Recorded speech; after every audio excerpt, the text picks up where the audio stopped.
23 अप्रैल 2026 Kanpur district court की 5वीं मंजिल पर 23 साल का एक नौजवान वकील खड़ा है। उसके हाथ कांप रहे हैं, दिल जोरों से धड़क रहा है। वो जानता है कि एक कदम आगे बढ़ाया तो मौत तय है, लेकिन फिर भी वो कूद जाता है। उस लड़के का नाम था प्रियांशु श्रीवास्तव। मरने से ठीक पहले प्रियांशु ने अपने व्हाट्सएप पर एक नोट लिखा जो इस देश के करोड़ों माता पिता के गाल पर एक करारा तमाचा है। आज हम पूछ रहे हैं कि आखिर क्यों भारतीय माता पिता भगवान बनने की होड़ में अपने ही बच्चों के जल्लाद बनते जा रहे हैं। देखिए आंखें खोल देने वाली हमारी आज की एक खास रिपोर्ट। पापा, क्या आपको याद है जब मैं सिर्फ 5 या 6 साल का था, मैंने बिना बताए फ्रिज से मैंगो जूस पी लिया था और बदले में आपने मुझे नंगा करके घर से बाहर भगा दिया था, सारे पड़ोसियों के सामने। याद है जब मैं 9th क्लास में था, आपने मुझे ज़बरदस्ती कंप्यूटर साइंस लेने पर मजबूर किया था। मुझे धमकी दी थी अगर ये सब्जेक्ट नहीं लिया तो घर से बाहर निकाल देंगे। पूरी ज़िंदगी मैंने आपकी बेइज्जती, गालियाँ और हर बात को सहा, लेकिन आज मैं हार गया पापा, आप जीत गए। कांग्रेचुलेसन। ये सब थे प्रियांशु के। उसने लिखा कि मेरी लाश को मेरे पापा को छूने भी मत देना, और ऐसा पिता भगवान करे किसी को न मिले। प्रियांशु की ये कहानी भले ही एक एक्सट्रीम केस लगे, लेकिन अगर आप गहराई में जाएंगे तो ये भारत के करोड़ों घरों की कड़वी सच्चाई है। हर घर में एक प्रियांशु है जिसे कभी अपनी पसंद का विषय चुनने की आज़ादी नहीं मिलती, कभी अपनी पसंद का करियर चुनने का हक नहीं मिलता। मेरे घर में रहना है तो मेरे हिसाब से रहना होगा।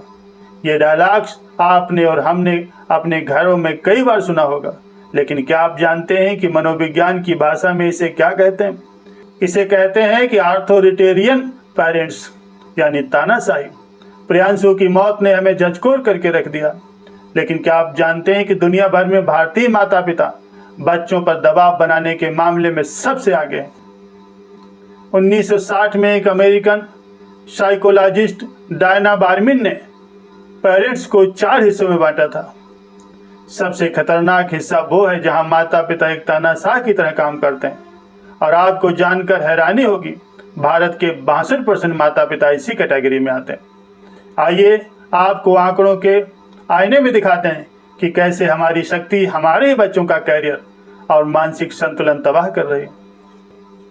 दोस्तों, यूनिवर्सिटी ऑफ ब्रिस्टल की एक रिसर्च के मुताबिक भारत में 74% बच्चे शारीरिक शोषण और 75% बच्चे भावनात्मक शोषण का शिकार होते हैं, और वो भी अपने ही घर में। 2015 में 16 देशों के माता पिता पर एक सर्वे हुआ। पूछा गया कि बच्चों के लिए आपकी टॉप प्रायोरिटी क्या है। कनाडा, फ्रांस और अमेरिका जैसे देशों में 70% माता पिता ने कहा बच्चों की खुशी। चीन में 72% माता पिता ने कहा बच्चों की हेल्थ। लेकिन भारत इकलौता ऐसा देश था जहां 51% माता पिता ने कहा बच्चों का सक्सेसफुल करियर उनके लिए सबसे जरूरी है। और दोस्तों, यही सबसे बड़ी विडंबना है। माता पिता बच्चों को जिस सक्सेस के लिए पीटते हैं, डांटते हैं, साइंस कहता है उसी शक्ति के कारण बच्चे सबसे ज़्यादा फेल होते हैं। अमेरिका और जापान की स्टडीज बताती है कि स्ट्रिक्ट पेरेंट्स से बच्चों में मोटिवेशन खत्म हो जाता है। ज़्यादा डांट फटकार से पले बड़े बच्चे, 10 में से 7 बच्चे एंग्जाइटी का शिकार होते हैं, और वो बड़े होकर के कभी भी ना नहीं कह पाते, ना अपने बाज को ना अपने पार्टनर को। ऐसे बच्चे एक डबल लाइफ जीने लगते हैं, घर पर माता पिता के सामने संस्कारी बच्चा और घर के बाहर एक अलग ही इंसान।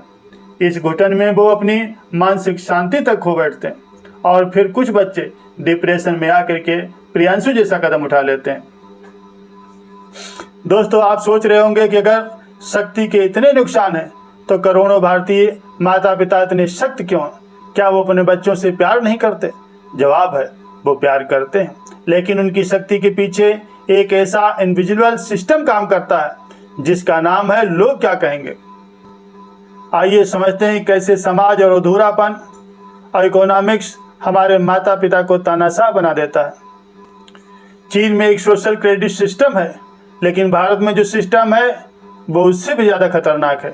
इसका नाम है लोग क्या कहेंगे। बेटा आर्ट पढ़ेगा, लोग क्या कहेंगे। बेटी अपनी पसंद से शादी करेगी तो लोग क्या कहेंगे।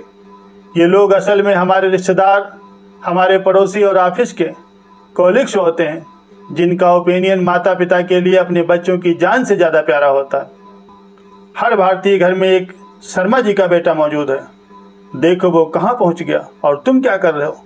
असल में माता पिता आपको शर्मा जी के बेटे से कंपेयर नहीं कर रहे होते, वो खुद को शर्मा जी से कंपेयर कर रहे होते हैं। इसके पीछे एक बहुत बड़ा आर्थिक कारण भी है।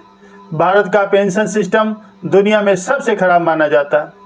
माता पिता के लिए उनकी बुढ़ापे की लाठी उनका बच्चा ही है। अगर बच्चा फेल हो गया तो उनका बुढ़ापा कौन संभालेगा, ये डर उन्हें और सख्त बना देता है। इसके अलावा जो माता पिता खुद डॉक्टर या इंजीनियर नहीं बन पाए, वो अपने अधूरे सपने बच्चों पर थोप देते हैं। साइकोलॉजिस्ट शेफाली सवारी कहती हैं कि माता पिता बच्चों को कंट्रोल नहीं कर रहे होते, वो अपने पास्ट की एंग्जाइटी को कंट्रोल कर रहे होते हैं और इसी के चलते डायलॉग्स आते हैं कि हमने अपना पेट काट काट करके तुम्हें पढ़ाया। लेकिन ये सेक्रीफाइस बच्चे के सिर पर जिंदगी भर के लिए कर्ज बन जाता है। विज्ञान कहता है कि माता पिता का ये ट्रामा सिर्फ उन तक नहीं रहता, बल्कि ये जीन्स के जरिए अगली पीढ़ी यानी बच्चों में भी ट्रांसफर हो जाता है। अगर हम इस जहरीली साइकिल को नहीं तोड़ेंगे तो हर साल कोटा और देश के अलग अलग हिस्सों में बच्चे फांसी के फंदे से झूलते रहेंगे। तो आखिर इसका समाधान क्या है कि कैसे हम एक तानाशाह से एक बेहतर माता पिता बन सकते हैं। दोस्तों, अगर आप चाहते हैं कि आपका बच्चा प्रियांशु की तरह मैं हार गया पापा ना लिखे, तो आपको ऑर्थोरिटेरियन से ऑर्थोरिलेटिव बनना होगा। पहला है करेक्शन से पहले कनेक्शन, यानी बच्चे पर सीधे चिल्लाने के बजाय उसके इमोशंस को समझें। दूसरा है ऑटोनोमी, बच्चों को खुद की गलतियों से सीखने दें। हर बात पर सज़ा सुनाने के बजाय उन्हें उनके फैसलों के परिणाम खुद भुगतने दें।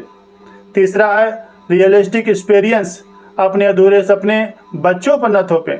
बच्चे की जो क्षमता है उसे उसी रास्ते पर आगे बढ़ने दें। चौथा है खुद को हील करें। बच्चों के लिए सबसे बड़ी संपत्ति प्रॉपर्टी या एफडी नहीं, बल्कि एक इमोशनली बैलेंस माता पिता का होना चाहिए।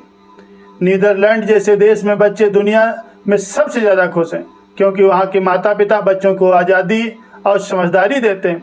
वहीं भारत हैप्पीनेस इंडेक्स में 111वें नंबर पर है। अब वक्त आ गया है कि जहरीली चैन को तोड़ा जाए। दोस्तों, पेरेंटिंग कोई रेस नहीं है जहाँ किसी एक के जीतने के लिए दूसरे का हारना जरूरी हो। अनजाने में ही सही, लेकिन भारतीय घरों का ये कंट्रोल सिस्टम हर साल 14,000 से ज़्यादा छात्रों की मौत की नींद सुला रहा है।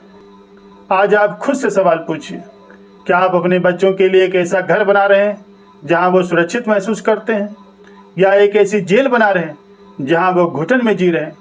अगर आप अपने घर में ये साइकिल तोड़ते हैं तो यकीन मानिए आप सिर्फ अपना परिवार नहीं बल्कि देश का भविष्य भी सुरक्षित कर रहे हैं। इस मुद्दे पर आपकी क्या राय है, हमें कमेंट करके अवश्य बताइए। इस वीडियो को हर उस माता पिता तक शेयर कीजिए जिन्हें ये समझने की जरूरत है कि उनका बच्चा कोई मशीन नहीं, एक इंसान है। देश और दुनिया की तमाम सच्ची और बेबाक खबरों के लिए देखते रहिए इंडिया न्यूज़। नमस्कार, जय हिंद।